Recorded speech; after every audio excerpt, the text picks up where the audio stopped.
Luego de estos 4 evangelios viene un libro de aventuras que a todos nos gusta, la aventura de los primeros cristianos. Se llama Los Hechos de los Apóstoles.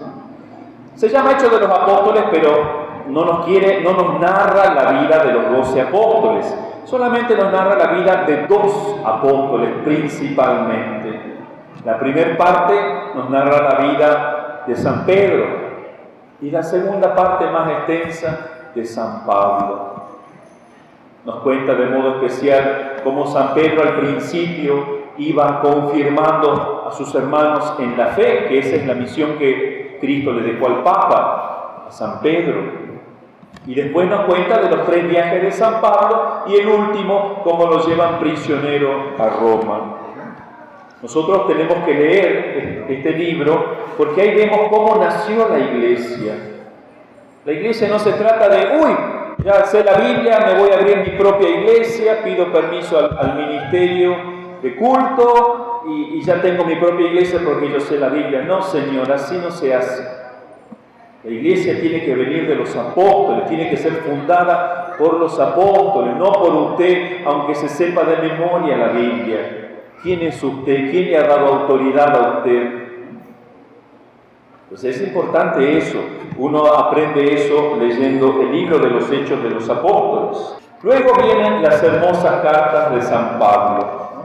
San Pablo primero se llamaba Saulo, era judío y odiaba a los cristianos, a los católicos. Pero después, cuando él se convierte, se va a cambiar el nombre a Paulus, que viene de un nombre en latín que significa poco, pequeño, porque él se hizo pequeño ante Dios. Nació probablemente el mismo año que Cristo nació, o en esa época, aunque nunca lo conoció a Cristo en su vida terrena, pero Cristo después se le va a aparecer varias veces para enseñarle a San Pablo. Como les dije, como leímos en los Hechos de los Apóstoles, hizo 3 grandes viajes apostólicos increíbles.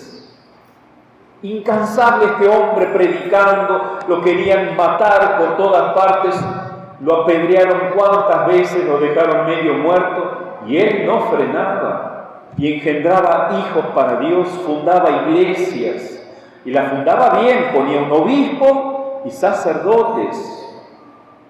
No es que un templo y lean la Biblia, no. Dejaba una jerarquía organizada, ¿no? En la última parte de su vida, ya está en Roma, prisionero, luego lo sueltan. Probablemente en esa época viajó a España, tal vez también viajó a Oriente.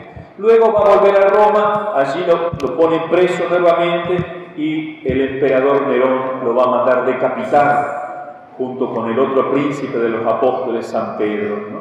Los 2 mueren el mismo día, San Pedro y San Pablo.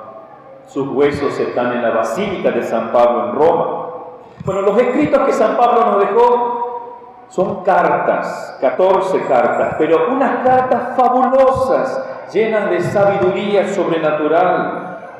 ¿Para qué sirven esas cartas? Miren, nosotros las leemos casi todos los días en misa. Porque esas cartas son como un evangelio, buscan hacernos conocer más a Cristo. Yo a Cristo no lo puedo conocer por las películas, las telenovelas que hacen. Así no se lo conoce a Cristo. Se lo conoce meditando su palabra, lo que enseñaron los apóstoles de Él.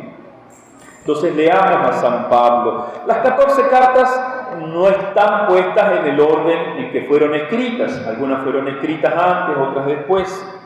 Si ustedes tienen una buena Biblia, allí van a encontrar más detalles sobre cada carta. La primera carta, a los romanos.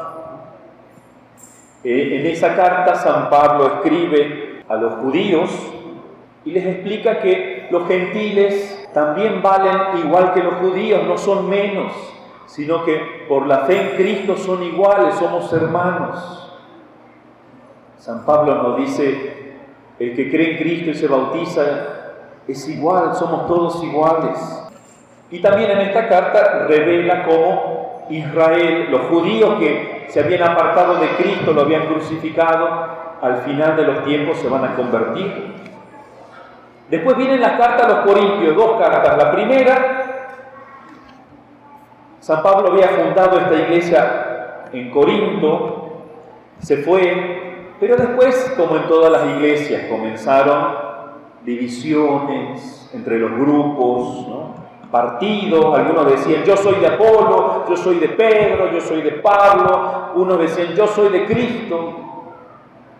Además habían grandes abusos y escándalos, pleitos, desórdenes en las reuniones, ¿no?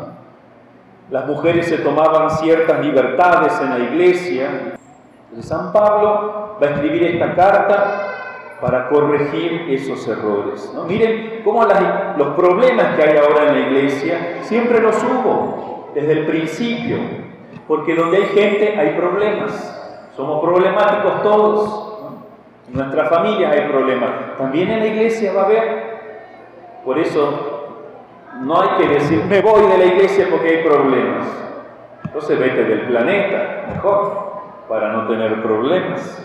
La segunda carta a los Corintios la escribió poco después de la primera. Tito le trae buenas noticias, que en Corinto se habían calmado las personas, habían cambiado gracias a esa carta que él les había escrito. La mayoría había aceptado las correcciones de su padre espiritual, San Pablo, pero siempre hay alguno que rebelde, que no quiere obedecer. Entonces, San Pablo les escribe diciéndoles que pronto va a ir a visitarlos personalmente. Otra carta a los Gálatas. Los habitantes de Galacia, San Pablo los había convertido en su segundo y tercer viaje apostólico, pero llegaron gente, judíos y judíos cristianos, que les comenzaron a enseñar a los Gálatas otro evangelio. Le enseñaban un Cristo deformado. Lo mismo que pasa hoy en muchas iglesias, falsos predicadores o malos predicadores que enseñan un Cristo que no es así, ¿no?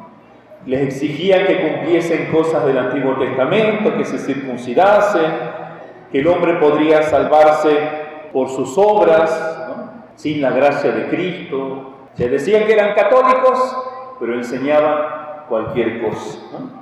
Sembraban desconfianza contra el apóstol San Pablo, diciendo, no, ese Pablo no fue autorizado por los apóstoles, su doctrina es totalmente distinta. Entonces San Pablo escribe esta carta. Sobre todo la doctrina principal es que el cristiano se salva por la fe en Jesucristo, no por la ley mosaica. Benedictum verbum